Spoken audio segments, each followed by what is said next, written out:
Friends, இன்றைக்கு கர்த்தர் நமக்கு கொடுத்திருக்கிற வாக்குத்தத்தமான வசனம் நீதிமொழிகள் 4:24.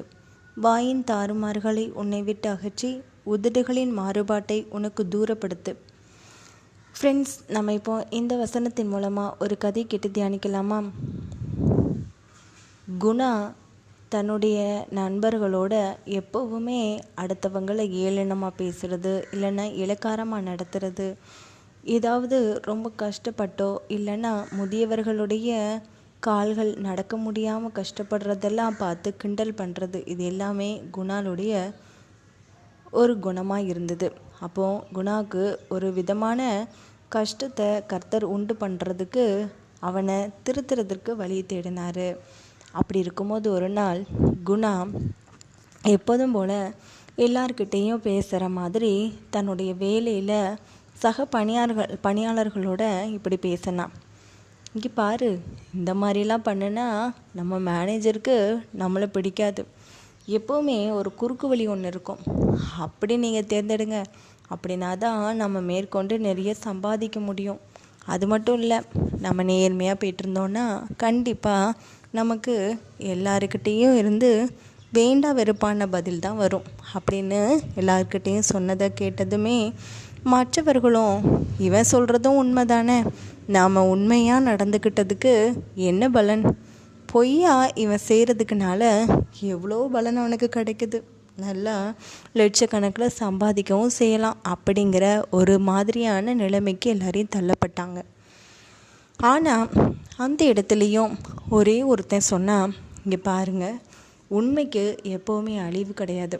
இந்த மாதிரி நம்மளுடைய உதடுகளை மாறுபாடான ஒரு காரியத்துக்கு நம்ம பயன்படுத்தணும்னா கண்டிப்பாக நம்மளுடைய காரியங்கள் ஜெயமாக இருக்கிற மாதிரி இருக்கும். ஆனால் கடைசியில் நம்ம விழ வேண்டிய சூழ்நிலையுமே வரும் அப்படின்னு சொன்னான். அதை கேட்குறதுக்கு அங்கே யாருமே இல்லை. குணா சொல்கிறது தான் கரெக்டாக இருக்குமோன்னு எல்லாருமே தகாத விதமாகவும் எல்லா விதமான தாறுமாறோடையும் நடக்க ஆரம்பித்தாங்க, பேச ஆரம்பித்தாங்க. அதுலேயும் உண்மையான நேர்மையான ஒரு பணியாளரை ஒதுக்கியே வச்சாங்க. அதுக்கப்புறமா அந்த உண்மையாக நடந்துக்கிட்டவனை மேனேஜர் சந்திக்க வந்தார். இவங்க எல்லாருமே பொய்யாவும் மாய்மாலமாகவும் செஞ்ச விதமான பணிகளை குறித்து ரொம்பவே வருத்தப்பட்டார். அது மட்டும் இல்லாமல் அந்த உண்மையாக இருந்தவனை, நீ தான் இனிமேல் என்னுடைய கம்பெனி ஃபுல்லாக எடுத்து நடத்தணுங்கிற மாதிரியான ஒரு பெரிய ஒரு மரியாதைக்குரிய ஒரு பணியை அவருடைய கையில் ஒப்படைச்சாங்க. அதை பார்த்ததுமே குணாவுக்கு ரொம்பவே அதிர்ச்சியாக இருந்துச்சு. என்னடா இது, எல்லாரும் முன்னாடியும் நம்மளை செருப்பால் அடித்த மாதிரிலாம் ஆயிடுச்சு. நான் தான் இந்த கம்பெனிலேயே ரொம்ப அறிவாளின்னு நினச்சேன், அதனால தான் ஓவராக பேசினேன்.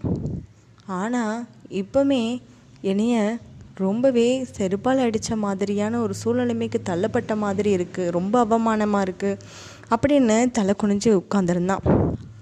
அதை பார்த்ததுமே எல்லா பணியாளர்களும் வந்து சொன்னாங்க, இங்கே பாரு குணா, உன்னுடைய குணநலன்கள் நிமித்தம் இப்போ நாங்களும் கஷ்டப்பட வேண்டியதாயிட்டு, எங்களுக்கு நல்ல சம்பளம் வந்திருக்கோம்.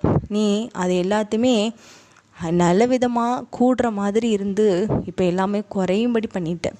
இப்போ பாரு, எல்லாமே எங்களுக்கு போயிடுச்சுன்னு சொல்லி அவனை கூட கொஞ்சம் திட்டுனாங்க. அப்போ தான் அந்த நேர்மையாக இருந்த அந்த பணியாள் வந்து சொன்னார், இங்கே பாருங்கள் குணா, ஓவராக பேசுகிற வாயும் ரோட்டில் சுற்றுற நாயும் எப்போ வேணாலும் அடி வாங்கும் உங்களை மாதிரி அப்படின்னு சொன்னதுமே குணா அப்படியே நிமிர்ந்து பார்த்தான். அப்போது திரும்ப அவர் சொன்னார், இப்போ உண்மையாக நீங்கள் நடந்துக்கிட்டீங்கன்னா இந்த மாதிரி தாறுமாறான வார்த்தைகளை பேசாமல் இருந்திருந்தா உங்கள்கிட்ட ஒரு மாதிரியும் மற்றவங்கக்கிட்ட ஒரு மாதிரியும் மேனேஜர்கிட்ட ஒரு மாதிரியும் இத்தனை விதமாக நீங்கள் மாறுபாடாக நடந்துக்கிட்டீங்க. இது எல்லாத்தையுமே கர்த்தர் பார்த்துக்கிட்டே தானே இருப்பார். பாருங்கள், இப்போ எவ்வளோ பெரிய அடி உங்களுக்கு இருந்த அழகான இன்க்ரிமெண்ட் போட்டது எல்லாமே இப்போ உங்களுக்கு டிக்ரிமெண்ட் ஆகிடுச்சு. பார்த்தீங்களா, எல்லாமே குறைஞ்சி போயிடுச்சுல்ல. இதைத்தான் சொல்லுவாங்க, நாம் வாயின் தாறுமாறெல்லாம் நம்மளை விட்டு அகற்றிட்டு உதடுகளால் நம்ம மாறுபாடு பேசுகிறோம்ல, அதை எல்லாத்தையுமே தூரப்படுத்தணும்னு அழகாக சொல்லி வச்சுருக்கிறதான் செய்கிறாங்க.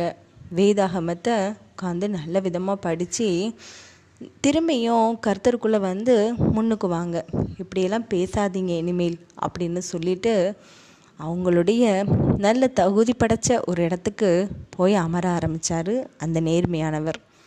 இதை பார்த்ததுமே குணாக்கு ரொம்பவே கஷ்டமாக இருந்தது. இது நிமித்தம் கர்த்தர் அவருடைய இருதயத்தையும் மாற்றினார். ஃப்ரெண்ட்ஸ், இந்த கதை கேட்டிங்களா?